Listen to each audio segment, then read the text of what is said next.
Without cladding,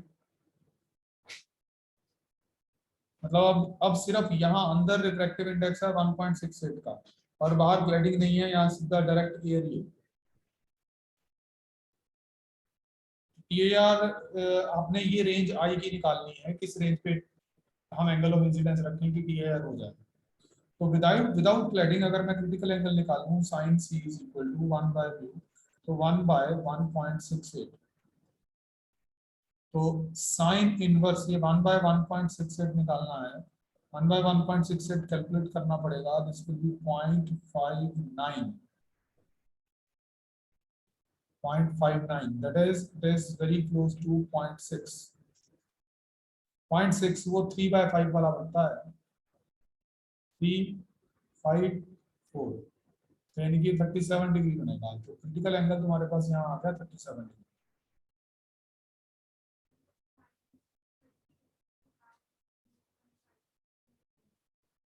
हाँ, और ये 0.5, ये पॉइंट हाफ थोड़ा है, ये तो 0.6 है, 0.5 के पास नहीं है, ये 0.6 के पास है। तो क्रिटिकल एंगल तुम्हारे पास 37 डिग्री हो गया। ये 3, 4 और 5 वाला ट्रायंगल याद है ना? तो क्रिटिकल एंगल यहाँ तुम्हारे पास 37 डिग्री आ जाए। अच्छा, अगर 37 डिग्री है तो टी आई आर होने के लिए, for T I R to take place, आप कहोगे ये जो आई डैश है यहाँ पे, ये वाला I dash, angle I dash should be greater than equal to greater than critical angle. I dash जो है 37 से बड़ा होना चाहिए। आर की रेंज क्या है? आई डैश प्लस आर वो 90 होता है, ठीक है ना? हम ये कह सकते हैं I dash should be greater than 37 degree. तो अगर आर देखा जाए, R is 90 minus I dash, R जो है वो 90 माइनस आई डैश होगा, ठीक है? तो एंगल ऑफ रिफ्रैक्शन तुम्हारा अगर आई डैश 37 हो तो 90 माइनस 37 ये 53 डिग्री आ। अगर आई डैश 37 से ज्यादा होगा तो आर 53 से कम होगा, R should be less than 53, पर 0 से कम तो नहीं ना हो सकता, तो 0 से बड़ा रहना चाहिए, ठीक है? ये आर की रेंज आ गई तुम्हारे पास, इस एंगल आर की। यहां तक बात समझ में आ रही है? एंगल आर की रेंज आ गई है तुम्हारे पास, ओके बच्चों? ठीक है जी। अब आर की रेंज आ गई है तो इसकी रेंज क्या होगी आई की? आप स्नेल्स लॉ लगा सकते हैं। स्नेल्स लॉ क्या कहता है? Sine of i into 1 is equal to 1.68 into sine of i, ठीक है? सो 1 इंटू साइन आई, अगर मैं मैक्सिमम रखता हूँ, आर भी मुझे मैक्सिमम डालना पड़ेगा। आर की maximum value, allowed maximum value कितनी है? 53। ये आर होने के लिए तो मतलब साइन आई मैक्सिमम ये आ गया 1.68 इंटू साइन 53। साइन 53 का मतलब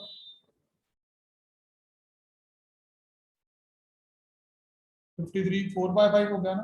ट्रायंगल से चेक करें, यहाँ जो ट्रायंगल बनाया था, साइन 53 4/5 होता है, ये पता? साइन 53 4/5 होता है, पता करो। ये एक ट्रायंगल है, बहुत जो है रूटीन में यूज होता है। ये साइड अगर 3 सेंटीमीटर है, ये 4 सेंटीमीटर, तो ये 5 centimetre, right angle triangle clear हो गया। इसमें ये 3 के ऑपोजिट वाला एंगल 37 डिग्री होता है, 4 के ऑपोजिट वाला एंगल 53 डिग्री होता है। Sine 53 degree opposite side over है, 4/5 आएगा। 4/5 का मतलब है it is 0.8, 1.68 into 0.8, 1.68 into 0.8 multiply करो, ये तो तुम्हारा 1.3 बन गया, एक से बड़ा बन गया। क्या साइन थीटा एक से बड़ा हो सकता है? फिर एक से बड़ा नहीं हो सकता, फिर क्या मतलब, क्या कंक्लूड करूं? मैंने तो आई मैक्सिमम निकालने के लिए आर की मैक्सिमम वैल्यू डाल ली और मेरा वो एक से बड़ा आ गया, मतलब तो नॉट पॉसिबल वाली चीज आ गई। हाँ, क्या कंक्लूड करूं? ये एक बच्चा कह रहा है सर कंक्लूड करो कि टीआईआर नहीं होगा, इज इट सो? ऐसा नहीं है, देखिए हमारे पास आर की रेंज थी 0 से 53 के बीच में। मैंने कहा जब आई मैक्सिमम निकालना है तो आर भी मैक्सिमम डालो, तो मैंने मेरे पास रेंज 0 टू 53 के बीच में 53 डाल दिया। एक्चुअली 53 नहीं ना होगा, 53 से कोई छोटा एंगल पॉसिबल होगा ना। आई की मैक्सिमम वैल्यू 53 से कम एंगल पे आ गई होगी।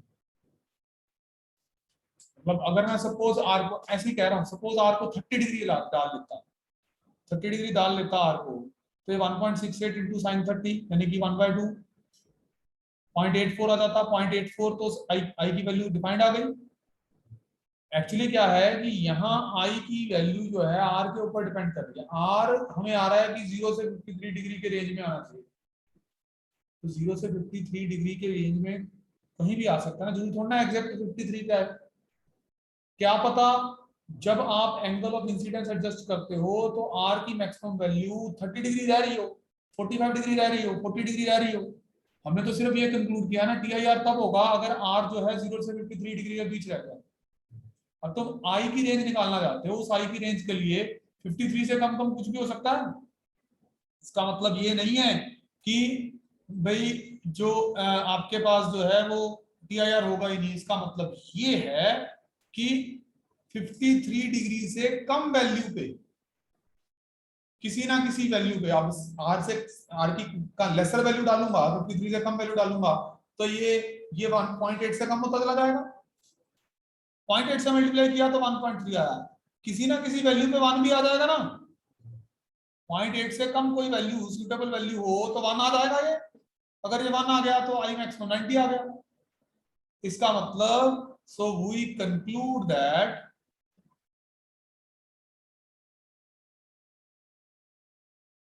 now TIR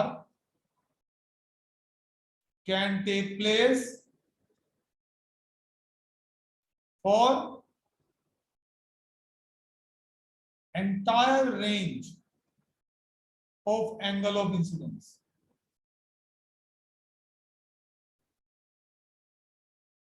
zero to 90 degree, आप रे को 0 से 90 के बीच में जहां मर्जी इंसिडेंट कराओ PIR हो जाएगा। ये बात समझ आ रही है कि नहीं?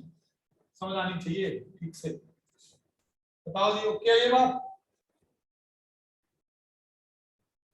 बच्चों?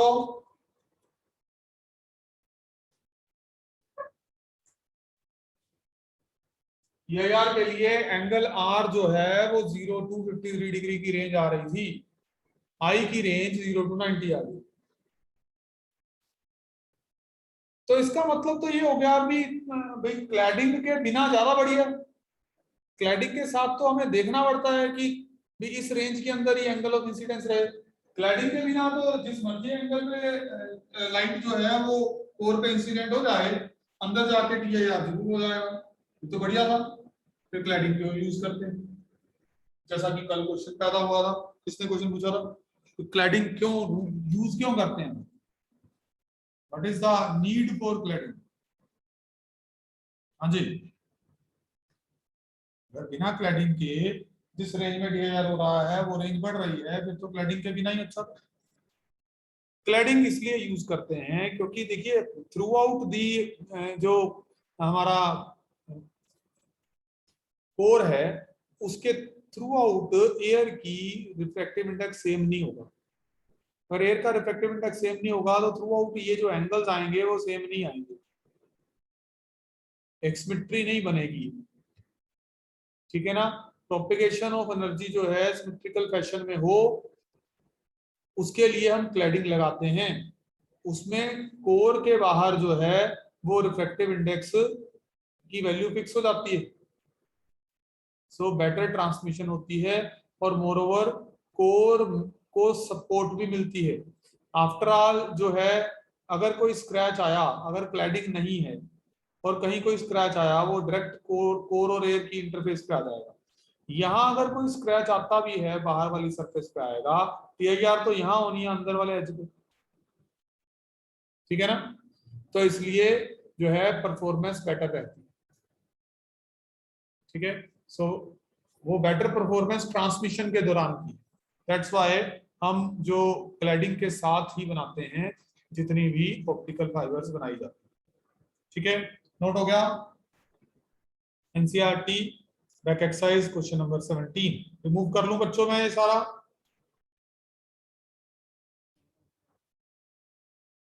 टॉपिक है स्फेरिकल रिफ्रैक्टिंग सरफेस।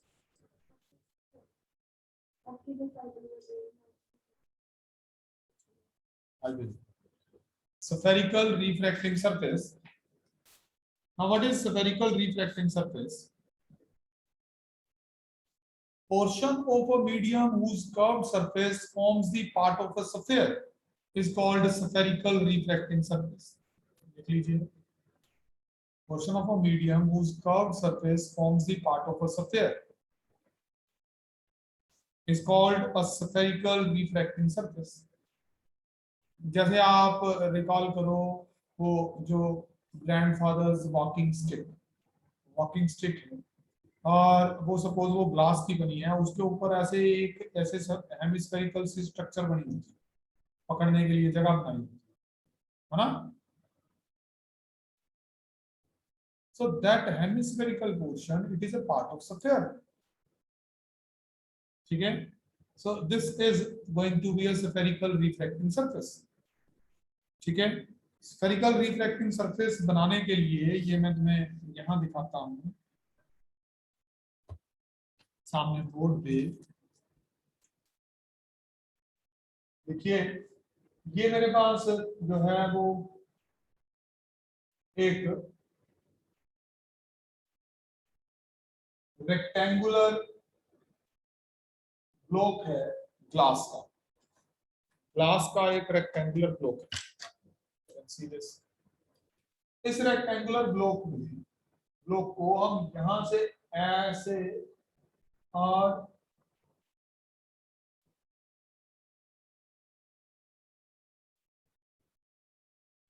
यहां से भी ऐसे कट कर दो। जैसे आप वो आइसक्रीम की ब्रिक में से आइसक्रीम को स्कूप आउट करते हो, सफेरिकल सफेरिकल पोर्शन का पार्ट होता है। ये देखा जाए तो ये एक सफेद का पार्ट बनेगा, जो 3D नहीं बना रहे हम, सफेद का पार्ट बनेगा। जिस सफेद का एक पार्ट होगा, उस सफेयर का सेंटर भी हमारे इंपॉर्टेंट टर्म आएगी, उस सफेयर का रेडियस भी एक इंपॉर्टेंट टर्म आएगी, हम डिस्कस करेंगे, ठीक है। सो हमने डेफिनेशन क्या दी, हमने कहा portion of a refracting medium whose curved surface forms the part of a sphere, ठीक है ना। उस रिफ्रैक्टिंग मीडियम जिससे बना है, उसकी रिफ्रैक्टिव इंडेक्स म्यू लिख ली जाती है। उसके बाहर वाले पोर्शन की रिफ्रैक्टिव इंडेक्स उसको म्यू डी लिख देते हैं, और बाहर वाले पोर्शन की म्यू आर लिख देते हैं, ठीक है। और ये जिस सफेयर का बना होता है, जिस सफेयर का पार्ट होता है, ये मेरा मेरा एक सफेयर का पार्ट है। अगर मैं इस सफेयर को कंप्लीट करूं तो it may go like this, ठीक है। इस सफेयर के सेंटर को हम सेंटर ऑफ कर्वेचर बोलते हैं, और इस सफेयर की रेडियस को हम रेडियस ऑफ कर्वेचर बोलते हैं। सी सेंटर ऑफ कर्वेचर है, और रेडियस ऑफ कर्वेचर r है।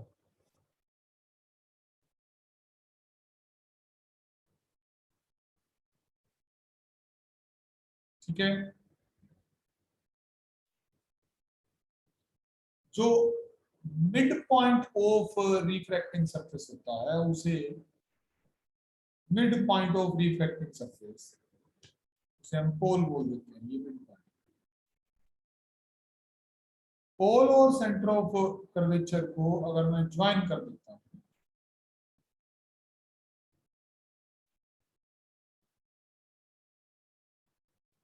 तो ये जो एक्सिस आती है इसे हम प्रिंसिपल एक्सिस बोलते हैं।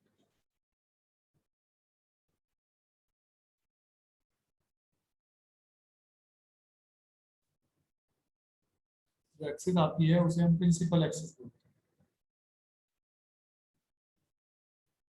ठीक है, टर्म्स क्लियर हो गई। फिर उसके बाद एक टर्म होती है अपर्चर। जो लाइट है, देखिए यहां मैं ब्लैक इंक में शो कर रहा हूं, लाइट इस सेगमेंट के अंदर अंदर से ही एंटर करेगी, इस सेगमेंट के अंदर अंदर से एंटर करेगी। जिस सेगमेंट में से लाइट एंटर करेगी उस सर्कुलर सेगमेंट का डायमीटर अपर्चर। तो डायग्राम में ना ये शो करेंगे, सिर्फ आप लिख लीजिए अपर्चर। इट इज, दूसरा डायग्राम बनाते हैं इसके लिए। Aperture it is defined as diameter of light collecting area of spherical refracting surface. यानी कि ये अगर मेरा स्फेरिकल रिफ्रैक्टिंग सरफेस है तो ये डायमीटर, ये अपर्चर।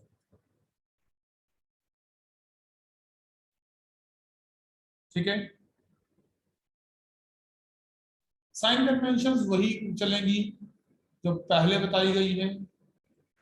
सारे डिस्टेंसेस पोल से मेजर होंगे, जो मिड पॉइंट है, मिड पॉइंट। अब आपका पूरी कंप्लीट सॉफ्टवेयर अगर ये हो, और बच्चों हमने उसका इतना हिस्सा काट दिया, सपोज इतना हिस्सा काट दिया टेढ़ा, पहले तो हॉरिजॉन्टली रख रहा था ना, हमने ऐसे टेढ़ा काट दिया।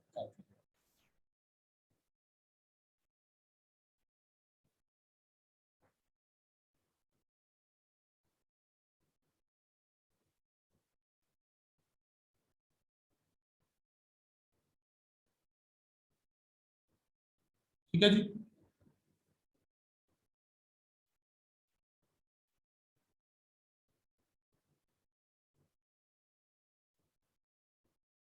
तो पोल ये होता है, पोल मिड पॉइंट को बोलना है, आधा ग्लास ऊपर आधा ग्लास नीचे, वो पोल है। पोल, और जिस स्फीयर का सेंटर था उस स्फीयर को उसके सेंटर को पोल से ज्वाइन कर लो प्रिंसिपल एक्सिस। उस स्फीयर की रेडियस रेडियस ऑफ कर्वेचर है। ठीक है, साइन कन्वेंशन पता है, एक बार दोबारा बोल देता हूं। अगर सपोज मैं ऑब्जेक्ट यहां रखता हूं तो जो भी लाइट्स आएंगी, रेज फॉल करेंगी ऑब्जेक्ट से, ऐसे को गिरेंगी ना। ठीक है जी, ओके। तो जो ये वाले डिस्टेंसेस हैं इंसिडेंट डायरेक्शन ऑफ लाइट के, इनको पॉजिटिव डायरेक्शन असाइन की, और वर्टिकली आपको पॉजिटिव डायरेक्शन असाइन की, कार्टेशियन कोऑर्डिनेट्स। ठीक है, अब देखिए अगर मेरा ऑब्जेक्ट ओ पे है और सपोज इमेज मेरी यहां आई पे बनी, तो जो ऑब्जेक्ट डिस्टेंस है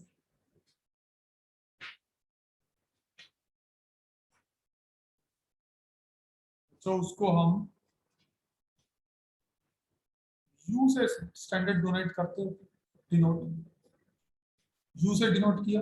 यू जो है वो मेरा होगा पोल से मेजर करना है ओ तक, that will be PO.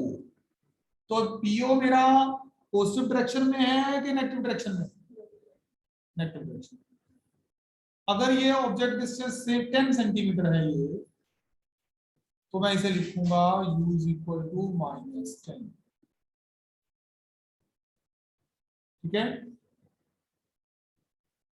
Okay. इसी तरह से जो इमेज डिस्टेंस है वो पी आई पॉजिटिव होगा नेगेटिव? ये पॉजिटिव। जो डिस्टेंसेस इंसिडेंट डायरेक्शन में मेजर करोगे वो पॉजिटिव लेने हैं, जो इंसिडेंट डायरेक्शन ऑफ लाइट से ऑपोजिट मेजर करोगे वो नेगेटिव। क्लियर हुआ? नोट हो गया? हटा लूं? हटा लूं जी? यस जरूरी सर। है कि तुम्हारा जो है वो हमेशा इसी तरह इसी ओरिएंटेशन में ये पढ़ा हो, spherical refracting surface. It is possible कि मैं स्फेरिकल रिफ्रैक्टिंग सरफेस ऐसे रखूं। अगर ऐसे रखता हूं, अच्छा ऑब्जेक्ट भी डेंसर मीडियम में भी पॉसिबल है, ऑब्जेक्ट रेयर मीडियम। अगर ऑब्जेक्ट ऐसे रखता हूं, रेज ऐसे आनी है इंसिडेंट, तो ये पोल है तो पॉजिटिव डायरेक्शन ये होता है। अब लेफ्ट साइड पॉजिटिव है तो पीओ पॉजिटिव होगा नेगेटिव होगा? नेगेटिव होगा। तो ऑब्जेक्ट डिस्टेंस जो पीओ है वो नेगेटिव होगा इस डायरेक्शन में। ठीक है, उसके बाद there are two types of refracting surface. Right down two types of refracting surfaces. Number one, convex spherical refracting surface. Convex spherical refracting surface. It is convex towards rarer medium side. Convex towards rarer medium side. Diagram मुझे ठीक से बनानी है, ये वाली line नहीं लगनी चाहिए इसमें। Which is convex towards rarer medium side. Convex होता है burst out होती है, तो ये शेप मेरी जो है वो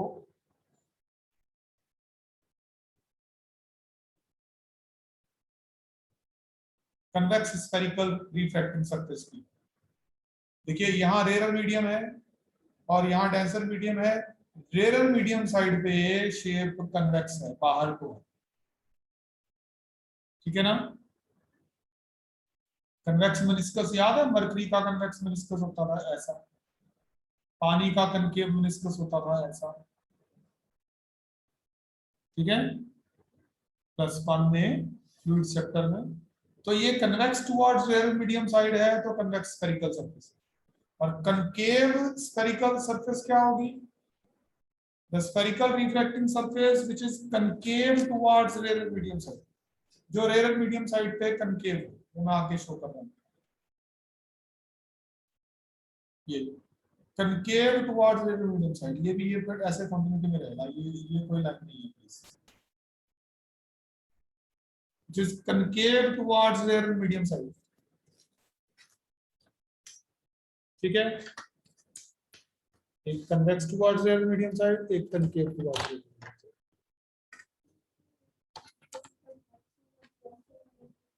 कन्वेक्स टुवर्ड्स, पर फिर नाम कनकेव दे रहे हैं तो no need to define like that, खुद के लिए कंफ्यूजन क्रिएट होगी। ठीक है जी, डन हो गया, नोट हो गया।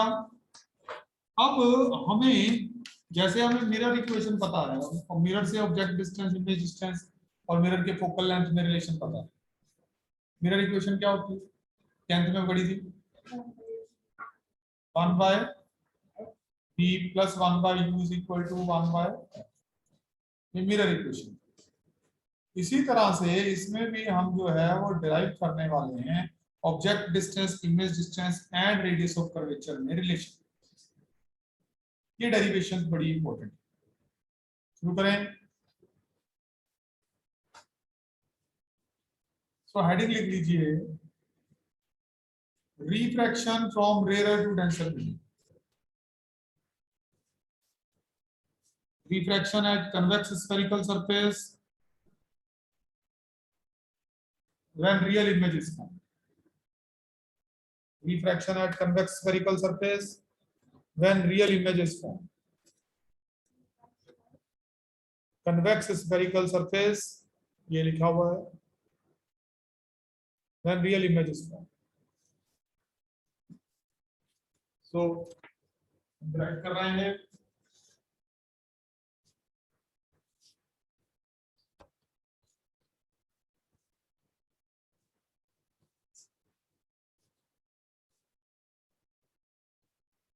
refraction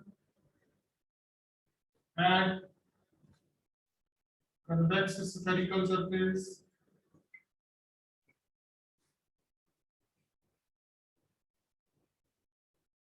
when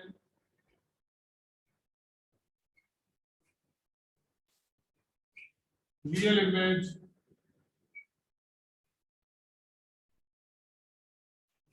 is formed. जब रियल इमेज बनती है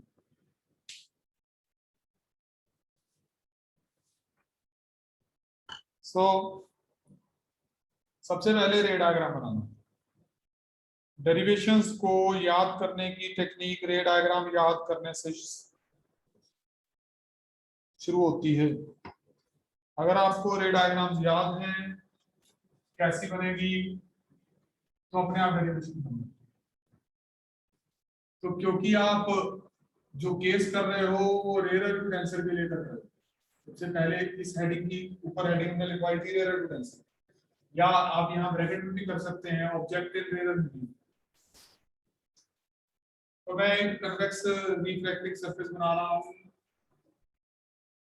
ये एक कन्वेक्स रिफ्लेक्टिंग सरफेस है,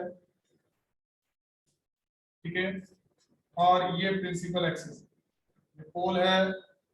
अब इसको इमेजिन अगर मन में करता हूं तो इसका सेंटर यहां आ जाता है, ठीक है जी। अब यहां मुझे रियल इमेज बनानी है, हम यहां ऑब्जेक्ट ले रहे हैं, ऑब्जेक्ट पॉइंट ऑब्जेक्ट ले लिया हमने। एक सफेयर का पार्ट था, उस सफेयर का सेंटर हमने अप्रोक्सीमेटली मार्क कर लिया है, उसको हमने सेंटर ऑफ कर्वेचर बोल दिया। रेडियस ऑफ कर्वेचर r है, गिवन होगी रेडियस ऑफ कर्वेचर, ठीक है। अब ऑब्जेक्ट से हमारे पास इंसिडेंट रे जानी, इधर को भी जा सकती है, ऐसा कोई नहीं है कि हमने इधर को ली इधर को नहीं ली, कहीं और कोई भी एक सूटेबल एंगल आपने इंसिडेंट रे का चुन लेना, ठीक है। कोशिश ये करिए, मेरे पास जो है क्योंकि ऑनलाइन कैमरा में तुम्हें डिफरेंट इंक्स दिखेंगी नहीं, तो अदरवाइज आप कोशिश करिए आप जो है pencil, blue pen, black pen ऐसे यूज कर लीजिए। इंसिडेंट रे को एक कलर दे दीजिए, ठीक है। अब मैं जो है वो रिफ्रैक्ट होनी है, ये रेयर टू डेंसर जा रही है, अंदर वाला मीडियम डेंसर है, तो रेयर टू डेंसर जा रही है, it should bend towards the normal. तो पहले नॉर्मल बनाते हैं, इस पॉइंट पे नॉर्मल क्या होगा, इस पॉइंट पे इस पॉइंट को एम बोल देता है, एम पे नॉर्मल बनाना है, बड़ा सिंपल है। देखिए स्फेरिकल पोर्शन में नॉर्मल जो है सरफेस के normal radial direction, radial direction surface के नॉर्मल होती है, ठीक है ना। तो मैं अगर इस पॉइंट को एम को सी से जोड़ देता हूं तो that will be a normal.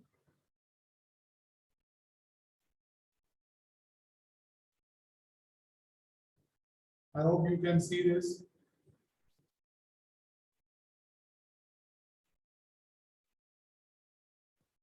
ठीक है जी, ये नॉर्मल बनी, ओके, ये हमारी नॉर्मल बनी। नॉर्मल के साथ जो एंगल बना रही है इंसिडेंट रे उसे एंगल ऑफ इंसिडेंस बोलते हैं, हाई डिग्री। अब इसने अगर ये बीच में मीडियम ना होता तो इसने इस पाथ पे चले जाना, लेकिन इस पाथ पे जाने नहीं, बेंड कर गई। Rare to denser it will bend towards the normal, तो टुवर्ड्स द नॉर्मल देखो अगर थोड़ी बेंड कराऊंगा तो वर्चुअल इमेज बन जाएगा। मैं फिलहाल केस कर रहा हूं रियल इमेज, दिखा ना रियल इमेज, तो हम बेंड इतनी कराएंगे कि बेंडिंग होने के बाद इमेज कहीं यहां, इमेज यहाँ बन जाएगी आई, ठीक है ना। अब एंगल ऑफ रिफ्रैक्शन मार्क कर लीजिए, नॉर्मल के साथ रिफ्रैक्टेड रे का एंगल या एंगल ऑफ रिफ्रैक्शन। देखिए एंगल ऑफ रिफ्रैक्शन को मैं ऐसे डिनोट कर रहा हूँ, आर लिखता हूँ, ऐसे आर लिखता हूँ एंगल ऑफ रिफ्रैक्शन, ठीक है जी, ये मैंने आर लिखा, आई एंगल ऑफ इंसिडेंस। हमें दो और सिंबल समझने हैं।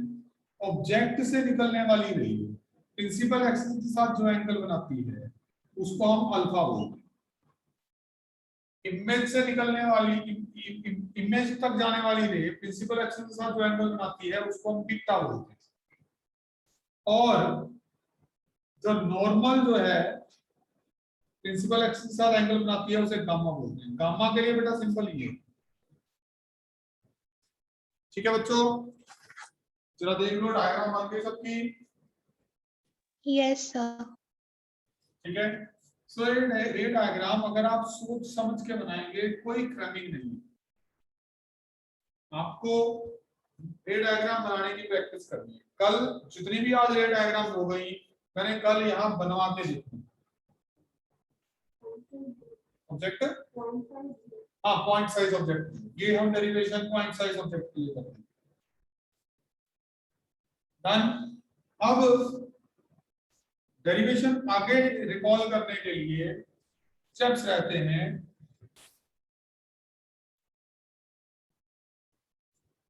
तो वो स्टेप्स क्या हैं हम याद रखेंगे। हमें जितनी भी डेरिवेशंस हैं वो हमसे पूछ भी सकता है कि what are the assumptions under which these derivations are being done। एक बार लिखवा रहा हूं, हर डेरिवेशन में यही assumptions क्या है, we assume